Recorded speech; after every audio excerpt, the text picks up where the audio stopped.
not just my story, it's an effort to contribute to the cause. There will be tears, probably mine. Before I begin, I want to say thank you to the organization for this honor, and also I get none of it because not had the pleasure. I've been a fan from afar for your entire tenure, well, the part that I was alive in.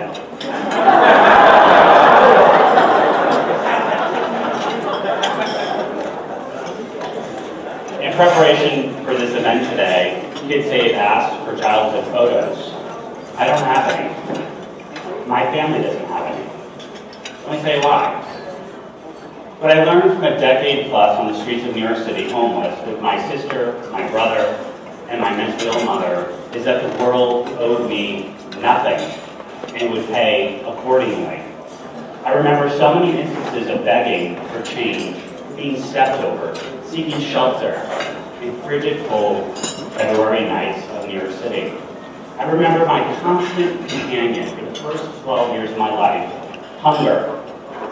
If I was going to make it, I knew I would have to make it on my own with these two hands, my mind, and my determination. But to be motivated by one's own accumulation of rank, title, privilege, has never been what has motivated me. Making it had to mean something else to me. I hadn't figured that out when I went into foster care at 11, but through countless group homes, hotels, prisons, foster homes, I knew something was wrong. Damn it.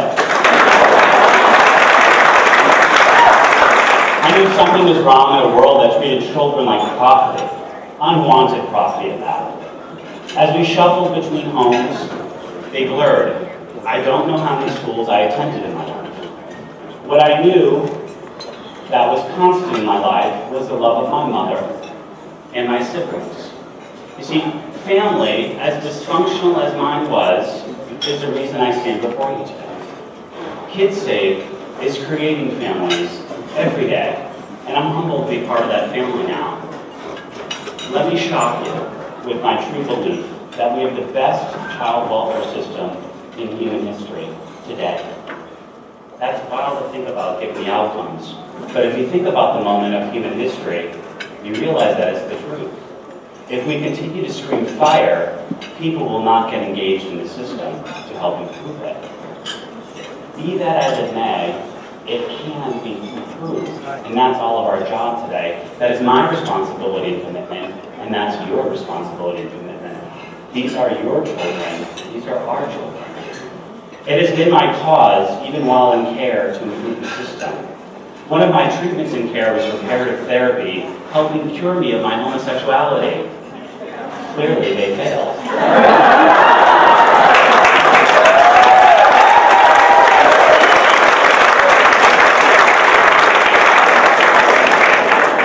Times have changed, but policy change comes from hard work. Coming out of foster care was as fun as you might imagine it to have been. In the days before Will and Grace, in the days before Matthew Shepard, it was not fun.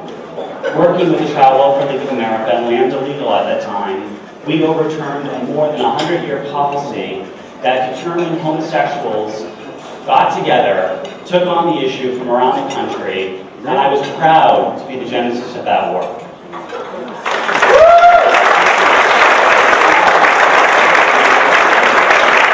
Later, I remember when I began to apply for college. I don't know how many of you remember that time, but it's incredibly difficult. I remember how impossible it seemed to me that I could get through that process of filling out FAFSA, all of these godforsaken acronyms. My brother and sister went through the same struggle. Here we were at the finish line.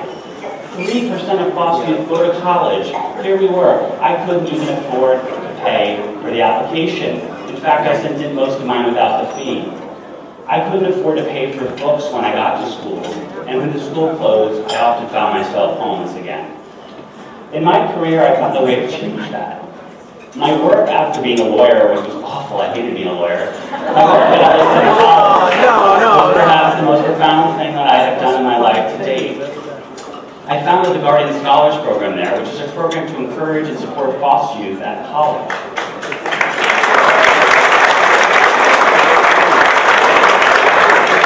To date, more than 1,000 foster youth have accessed higher education through that program and gone on. And the program has now been duplicated at 20 campuses across the country. It began right in Hollywood with Mayor, then Council President Eric Garcetti's support. The program became the family for foster youth, surrounding them at that campus with love and with being hard truth and a relentless expectation that they would give back for all that they were now being given. The work continues. Families, in whatever form they take, are the answer. In my time, I have constantly sought to create my own family, many of whom are here today. My sister, the social worker, I don't know how she does it.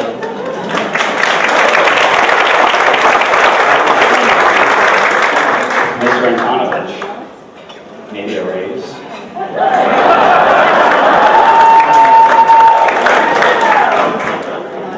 I'm not going to tell you her name now, it's a little awkward. My beautiful husband that fuels my fire and relentlessly supports me as I seek to gobble up every bit of what this life can offer. My colleagues, they support me as I champion change on behalf of one of the best companies on earth, if not the best, the Walt Disney Company. My civic family that relentlessly and at times unrewarded seeks to create a more perfect Los Angeles. This is my family. I think family is beautiful. Kidsave creates families every day for my brethren, and I'm humbled to be organized by them, to be recognized by them. Thank you so much.